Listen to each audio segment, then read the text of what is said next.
You want to take a pair of cutters that are for steel or ferrous metals, dressmaker's pens.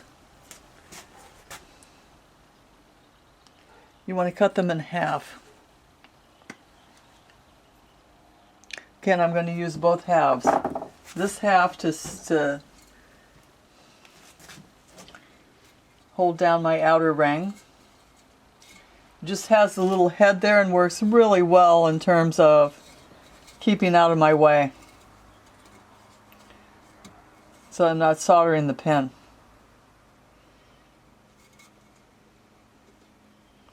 Okay. The other one, I'm going to take just a little pair of pliers and make it L-shaped like that.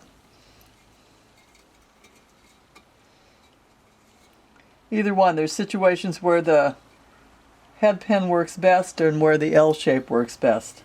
Valerie, my teacher, Timofeyev, did all sorts of fancy stuff of putting wires over it and everything. I just use these bent head pins. It's faster, it works easily, and why not? You want to apply solder where everything touches within the filigree and where it touches the edges.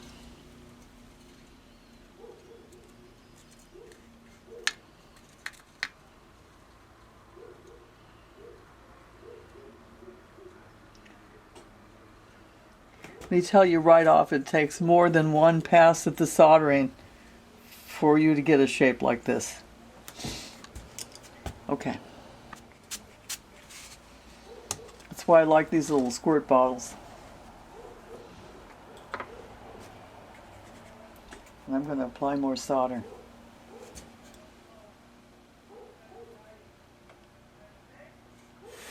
Okay, again, I'm going to change to my protective lenses. That's to protect my eyes from sodium flare. Too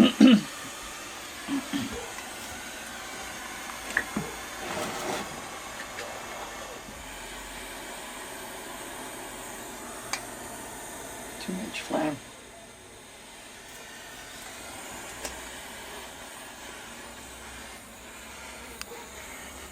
Okay, again, I'm doing outside of the ring. I'm not focusing on the metal itself. I'm heating the brick near it.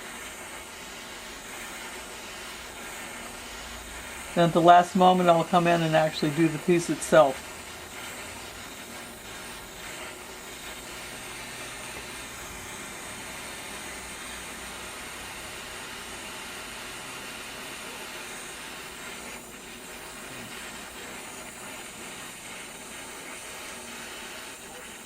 Okay, we're going to let that go. That's it. So I let it air cool, and I'm taking it now into the acid. I have one pin in it, and I'll just go ahead and plop it in there. I'll depletion gild 5 times into the kiln, bringing the copper out of that solder so that I'm dealing with fine silver, so I don't have the solder affecting my colors. Okay, so then the next step is starting to fill them. What do you do if you haven't succeeded in soldering? Well, you go to your local jewelry supplier and you get charms. Here's a charm partway filled. Here's a charm partway filled. I attached a jump ring. This was supposed to hook like that.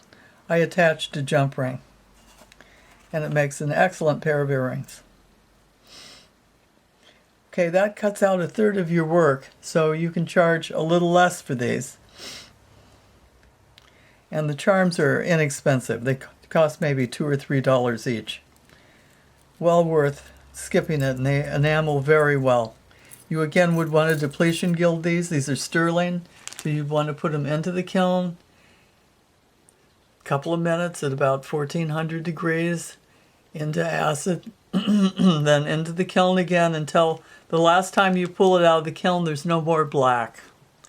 And then at that point you wouldn't take it into acid, you just buff it and go ahead and start your filling. So let me show you how to fill these things. Okay, I'm rinsing after I pulled it out of acid so we don't have the acid on there anymore. Okay, and you do that after every time you've been in acid. You wanted to give it a good rinse. Okay, the next step is to clean your enamels. These are sifter sets you can buy from Thompson or make yourself. I'm cheapskate, so I made myself. And you need a 150 and a 325 and a lid.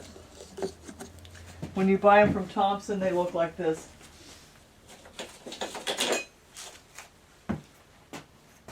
Okay? So, but you just need those two, the 150 and the 325. You're going to put your color in here.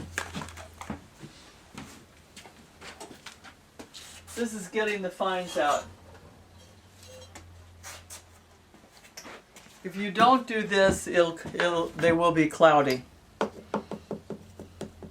If you don't want to do this, or you're working with leaded product, you want to wash them 7 times for the clears.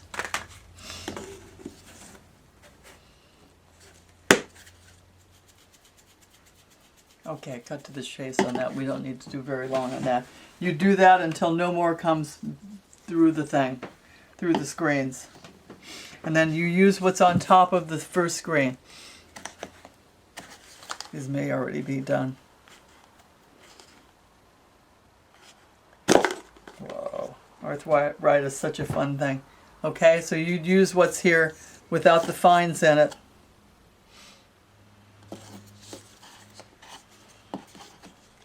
And I save those other two that end up in the other two for counter enamel.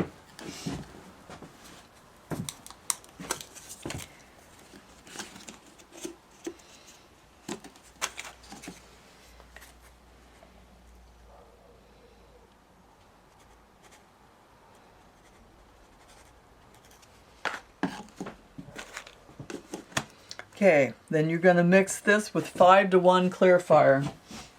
So, how do you do 5-to-1? Well, watch this. This is H2O. And you want to use distilled water so that it doesn't give you any problems from the water supply. You don't want to add any more extraneous minerals than you have to. So how to get 5-to-1? Well, I've got an eyedropper. This is my H2O distilled. Put 5 drops in, and then a drop of this. And if I've still got not enough liquid in there, then I do 5 more.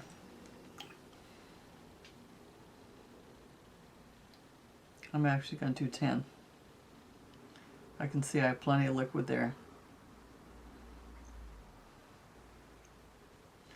And I'm going to add 4 drops of this. So I just added 20 drops. Okay, that's the 5-to-1. Then you need a spatula. You can either use this fancy one that Valerie Timofeyev made me, or a dental tool that has a scoop on one end and the semi-scoop on the other end. And you want to pull the enamel like a bubble through your cell.